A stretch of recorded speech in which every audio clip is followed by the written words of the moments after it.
Okay, I'm here. It's me. It's Chance. I made it. I made my first YouTube video. I'm really excited to be here. Talk to me nice. Talk to me honestly. Look in my eyes. Don't let it fall on me. Say you a good guy.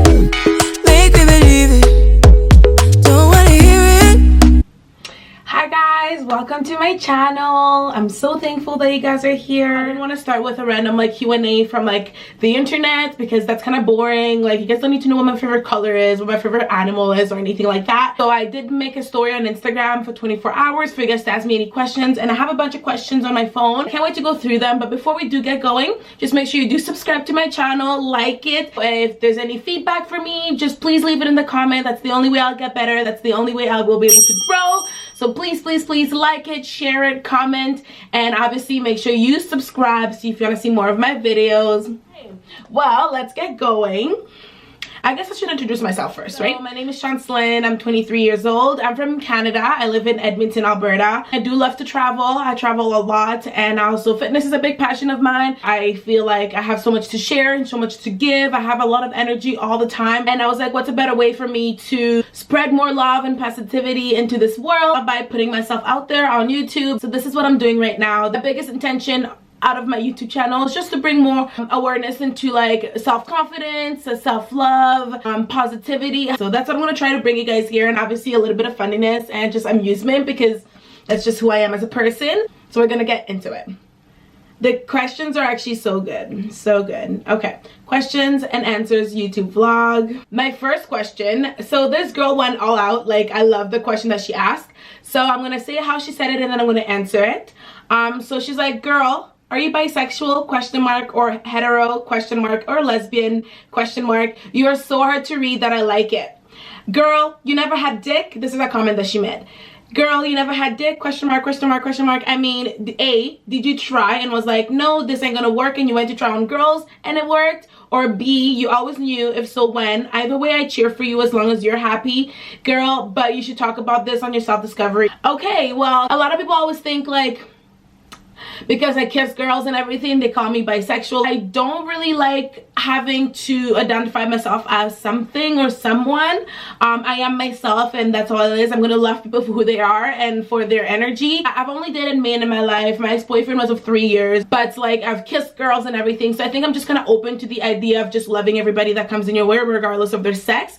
So I hope that answers your questions. But yeah, I wouldn't say I'm bi or hetero or anything. I would consider myself a no label, and I just kind of go with it. But yeah. And then on the second part of it, I was in a previous relationship for 3 years with a man. So if I've had sex before, if I've had dick before, you do the math, okay?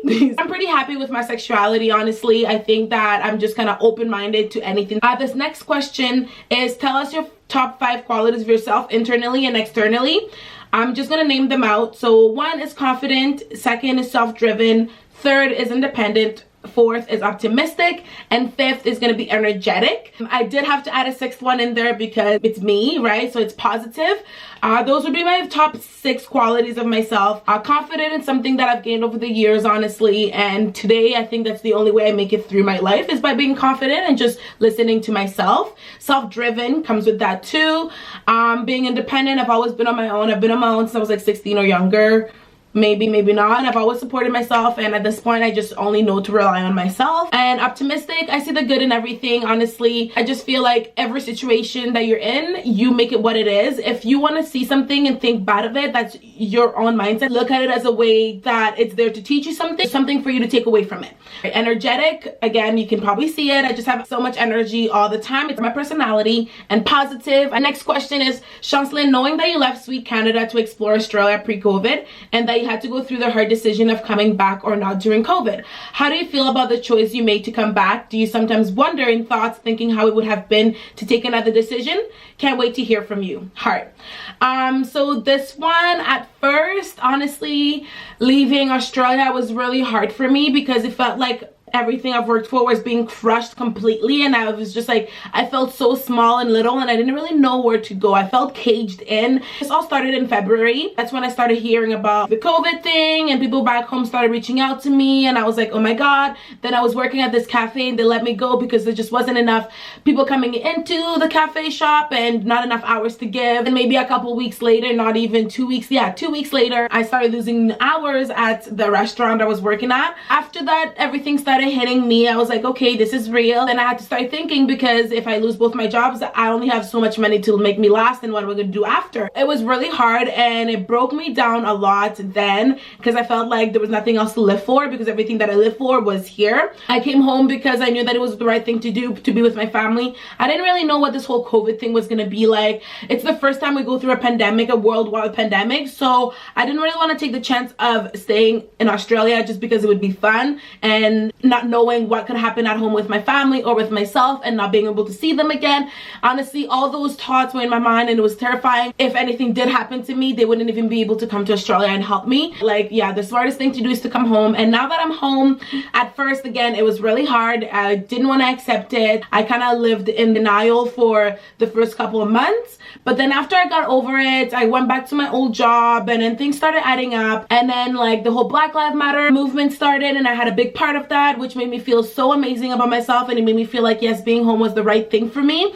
And then after that, just I had the most amazing birthday with my family. I hiked my first mountain, and from there it just kept going up and up and up and up, and then it actually finally made me feel like being home was probably what was meant to be at that time. I was promoted on my job as an assistant manager, which is an amazing thing for me. It's gonna teach me different skills, get me to grow as a person, and I'm really excited about that. Without me coming home, this whole YouTube thing wouldn't be a thing. So much things have made themselves clear to me since coming home that I don't think I would have known if I didn't come home. And I know that if I did stay in Australia, the experience would have been completely different. It would have been more fun, new adventures, new places to travel to.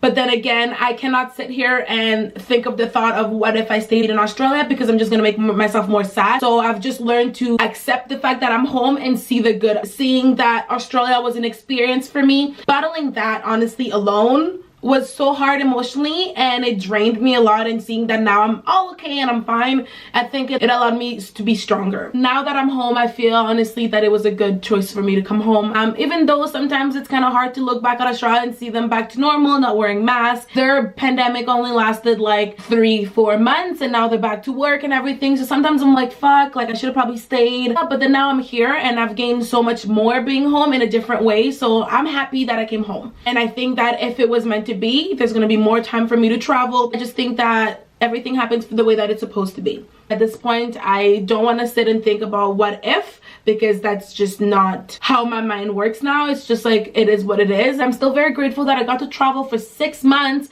right before the world shut down completely, and I was able to beat it and go right before it started and still get a good 6 months of travel through Asia and Australia.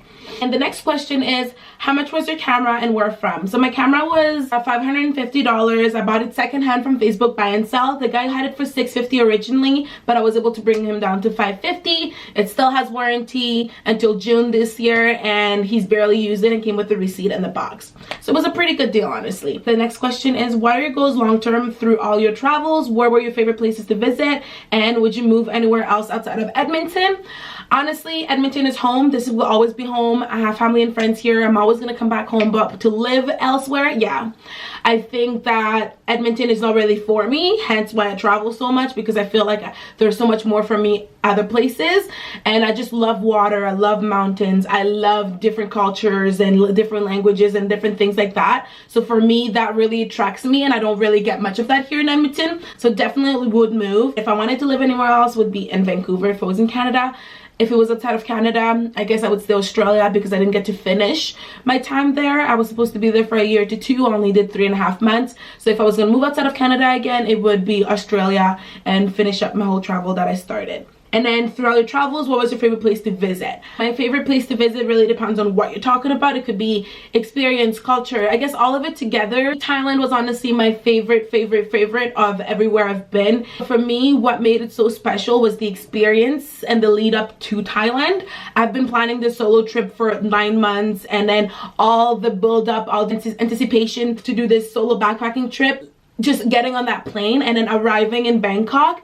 Everything felt so surreal, and it was like, oh my god, my dream is coming true. And just like that whole first month, my feelings were up here, honestly. Like I was like, it's like I was dreaming, you know, and it was just so much to take in, and I just had the best times. I've been waiting to do this for so long, and I got to just like let loose. And on top of that, it's just I've never experienced the Asian culture before. I've never experienced the backpacking hostel thing, riding my first scooter, bargaining on the street, and just like, yeah, it was a lot to see in my first month, and it was just kind of like mind-blowing to actually live it. My first month in Thailand was epic. It was just like the happiest I've ever been. So Thailand holds a special space in my heart, especially Koh Tao. Koh Tao I loved, my favorite island there. Oh, and then it was like, what are my long-term goals? That really depends what you're talking about, because it could be 1 year, 3 year, 5 years, 10 year. For 1 year goal, I couldn't really tell you because everything is kind of unknown right now still. I didn't know I was going to be here a year ago. I really don't know where I'm going to be in another year. And I did take on a new job position that I'm really looking forward to. I'm expecting to be at that job for the next year, working a lot and saving a bunch of money. Long-term goals, more like 5 years along the road, I would love to be a nomad. That's like my lifetime goal. I want to be able to make money remotely while traveling the world. Every single thing I do every single day is to get to that goal. I'm what, 23 today, so by the time I'm 30, honestly, if I could be living out of a suitcase or a backpack and just going wherever I want to come home for Christmas, I think I've won life. And next question is, what is your mother language? What are the languages you speak? So my mother language is the only one I understand now and I don't speak. It's Kirundi. So Kirundi is a language from Burundi. Yeah, Kirundi is what we spoke at home at a young age. And then we moved to Quebec. When I was in Quebec, I spoke fluently, like perfectly. And I started losing it over the year because my mom switched from Kirundi to Swahili to speak to us at home. So then I started losing my language and we started taking on Swahili. Now I speak Swahili, French, and English and understand Kirundi. Do you ever want children? If yes, what would you like to name them? Oh my god, yes, I want children. I love children. I'm an auntie of 15 kids right now and I'm the best auntie they have. Well, okay, I'm sorry, other aunties. Not saying that you guys are not the best, but I just think that I'm a really good auntie to them, and just seeing myself with them tells me that I'm going to be a great mother. So I cannot wait to be a mother, but I'm single. Super single. So I need to find a man first, and then maybe I can talk about kids. So maybe when I'm 30 we can talk about kids, but not right now. And also, like, for me, I don't think I could have a name for my kid before, because like my name is so special to my experience, how I came on earth. I would want to give that the same to my daughter or my son. The name would have to come based on the experience that we've been through. Like when I see her or him, that's when I'll be able to be like, okay baby, this is your name. And then the next question is, how old are you? I am 23. Don't I look like it? Just kidding. July 22nd. I'm a summer baby. I'm a Cancer, if you even care. And next question is, would you describe yourself as an adventurous person? I would say so, yeah. Honestly, yeah. I love taking chances and risks. Like, that's how I live my life. Like, people take life too seriously. Like, sometimes life is good to be lived on edge, you know? Things that are the scariest and you don't know are usually the best thing for you. And where do you work that pays you so much to travel the world? Honestly, it's not like that. I've been working for Good Life for 3 years now. It's not that they pay me so much to travel the world. It's just that my priorities has changed over the years, and that I value travel over anything else today. I don't really have any materialistic things like brand name items or anything. I legit save all my money to travel. So it's not that they pay me so much to travel. It's just that I save my money to travel. I don't really care for anything else but travel. That's where my money goes. Okay, next question. Well, there's 2 more questions, so we're almost there. Would you do an OnlyFans? I have nothing against OnlyFans. If you do it, you go, man. That's a side hustle, and like if you can make it happen and it's working for you, fuck, do it, you know? I think to each their own. It's not something for me. And then how are your priorities changed over time? That's my last question. So let's say 2-3 years ago, my situation was completely different. I was in a place where I gave myself to everyone around me. For a 20-year-old, I used to have so much responsibility. I had so much responsibility on my hands. I was caring for somebody else while emotionally giving myself to every single person around me, draining myself that I never really had anything left to give to myself, and I would be so exhausted every single day, and my energy would be drained. But then every day I would wake up again and just doing all over again, and it got to a time that I really went downhill. New Year of 2018, because of not putting myself first, an event happened and it broke me down completely, emotionally, financially. I legit hit rock bottom. From there I had to rebuild myself up from the ground. I legit couldn't even afford living on my own anymore. I had to move in with my brother, and I had so much debt. I legit was broken, had nothing going on for me anymore. What I had to do was start bringing myself back up. I started doing my gratitudes in my journal. I started writing daily affirmations. Over time, I started believing in what I was writing, and I kept going. From there, I got in a better mindset. I saw myself becoming more happier, and then I was like, oh my god, this is what I need to do. So then I just focused all my intentions on loving myself and building self-confidence, putting myself first over anybody else. And from there, legit, my priorities changed. I used to go from let me please people and make people happy to let me love myself and let me give myself everything that I've ever wanted. And having that mindset, after 6 months, I looked back on my journal and everything. I was like, oh my god, like I came out of the big dark hole I was in. And since then, moving forward, my priorities are legit making myself happy and giving myself everything I've ever wanted. I've been able to see life in like completely different goggles, if you want to say. Like, I don't care so much about what the person wants me to do. Now I care about like what do I want out of it, you know? Yeah, I think that's how my priorities changed over the years. It was for the best, honestly. I couldn't be happier for how I am today. So that's all the questions that you guys had for me today. I had so much fun answering them. They were really, really good questions, honestly. Super personal in a good way. How you guys actually can get to know me, get to see a bit more of my personality, who I am. My goal with this YouTube channel is to bring you positivity, bring you love, bring you just joy by being myself. So I hope you guys do love me and my energy, and that you guys will subscribe to my channel, like it, and share it, please. That's the only way that I'll grow. But yeah, I look forward to seeing you guys in my next video. Thank you again for giving me the chance to share a bit of me. And if you made it this far in the video, just know that I love you, and I will see you guys in the next video. Thank you for watching again. Thank you. Bye.